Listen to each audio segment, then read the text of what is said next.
our last video, The Road to Back Pain Wellness Part 1, we showed you the big 3 exercises. These are progressive exercises that you do every day to strengthen your core and teach your brain to keep your spine in the neutral position as you move through life, and as well in the gym. If you missed it, go ahead and check out that video on our channel as well, where we teach you the dead bug, the bird dog, and side bridges. But today's segment will show you how to actually move properly so that your back can heal. And you can start to practice these movements today, right now. It's important to learn the movements. Watch them as many times as you need before you add weight at the gym.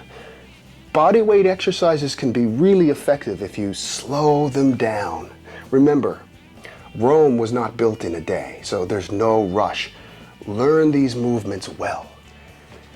Every single day we have movements to do, bending to pick up an apple out of the fridge or to simply wash our hands at the sink, squatting to pick up a heavy box or a piece of furniture, as well as pushing and pulling with our arms. I mean, simply opening a heavy door can be excruciating if you have lower back pain.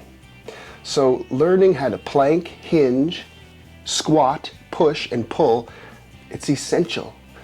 Moving properly in everyday life as well as in the gym will strengthen your muscles, all the while allowing your back to heal. And when we engage in improper movement, it's like digging at the wound. The tissues on the inside of the body are no different than the tissues on the outside of our body. So if you continue to re-injure them on a daily basis, then you'll continue to have pain and discomfort. It's as simple as that. Learning to move properly while maintaining a neutral spine gives your back the time to heal so that you can be on the road to wellness. So now we want to demonstrate how to do a proper squat. Now, a lot of people, especially people that have back pain, when they squat, they tend to flex at the spine and bend over. What you want to be able to do is to squat down, to sit in a chair, or to pick an apple out of the fridge, and maintaining that neutral spine that we looked at. So I'm going to get Jillian to demonstrate a great squat. She's going to sit down and stand up from this bench. Go ahead, Jillian. Great job. You'll notice how when she sits, her spine remains neutral throughout, and she's getting the motion through the hips and knees. Just show us again. Good. So when you sit down in a chair, this is the way it should be. Try again. Give us 4 more. 1. So you'll notice her spine stays neutral the whole way through her movement. Now this is going to be true in life if you want to pick something up or if you want to bend over, but it's also true in the gym. Now the second primal movement we want to demonstrate is a hip hinge. Now people get this confused with the squat because it's still bending over, but we'll get Jillian to demonstrate the squat first and you can see the difference for yourself, okay? Just go for a squat, Jillian. Now when you squat down, I'm going to get you to hold that position here. You can see that the shin angle and the torso angle are in similar angles, okay? So this would be a squat. You come back up.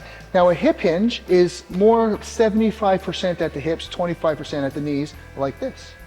Boom. As you can see, she's just going to go into a neutral neck. Bam. Good. So she got that nice neutral spine, and most of the hinge is coming from the hips. This would be the movement that you'd use for a deadlift. So let's show them the difference again. Here's a squat move, down, and good.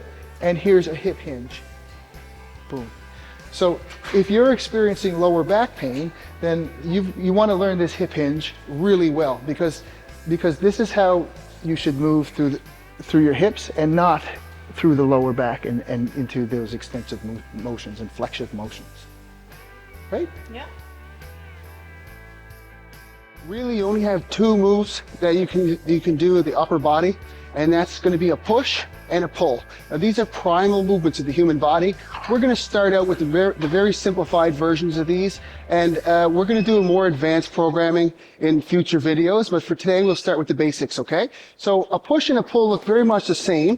We're going to start with 90-degree angle at the elbows. So this is position 1. And position 2 is going to be straight out from the shoulders. Here is position 2, right? So if you were going to do a pull, then the weight's going to be pulling in this direction, and you're going to pull it toward you to position 1, and then you've got to control it down. So there's a pull. If we were going to do a push, the weight is going to be coming down on top of you here. You're going to start out in position 1, and then straighten those arms to position 2, and back down, okay? So first of all, we're going to demonstrate a push by doing a raised push-up. Good. There you go. Nice neutral spine, neutral neck. Great. Feel that chest working. Very fundamental movement here. So next we're going to demonstrate a proper pull. So there's position 1. And position 2, that's right, opening those shoulders. Good, back and forth. And nice and slow and controlled is always your best option. You know, slowing these exercises down is much better than trying to speed them up. So slow is good. Looks really good, Jill. Now you can do this row from high to low, from low to high, but when you're starting out, you might want to keep it on a horizontal plane like this. Now being able to keep your spine in a neutral position while you do all these exercises is essential, not only to prevent and treat your lower back pain, but for any exercise program that you're going to do moving forward to make you strong for life. So a plank becomes the #1 way to really engage that core and teach your body to keep it in that position while you're doing movement.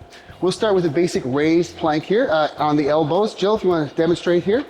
So she has her chest over the elbows, as you can see, and she's straight all the way down with a neutral curve here and a neutral neck. Probably a little more space between your feet there just to give you some stability. So this really engages the abs, the obliques, the lower back. Her arms and shoulders are being engaged here, the quadricep muscles in the legs. Do you feel that work in the full body? Yep. It looks really good, Jill.